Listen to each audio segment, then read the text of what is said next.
AI isn't free, and there are costs that accrue from this, and those costs are not always direct costs.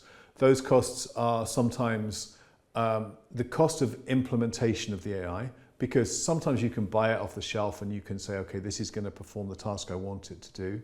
But very often, for more complicated business tasks where you're really going to get efficiencies, you're going to need some measure of human intervention to either train or configure or set up the model at that point. Potentially, if you're looking at something that's a very specific process for your organization, you're also going to need to invest in understanding the security aspects around it. Potentially, you're going to need to train the model on some bespoke data that you've got. You're going to need to understand how you refresh that data at any given point, because we all know, we had a very good example recently of an organization where we went in and we built an AI for them, and the biggest challenge they had was getting accurate information, because they had, in one document, they would have 9 or 10 versions of that document that had been saved over the years as John's version, Pete's version number 6. Same document, slightly conflicting information. So, the AI can only do what it's told effectively.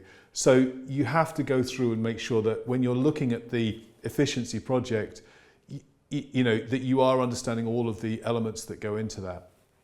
Down the line, I think without any shadow of a doubt, you're going to end up in a state where lots of those tasks, as I said, are going to be removed, they're going to be automated, they're going to be done by AI. But within that, there's then going to be a whole set of other jobs that are created for people to do. Prompt engineering as a job didn't exist, well, not really exist, 5-6 years ago.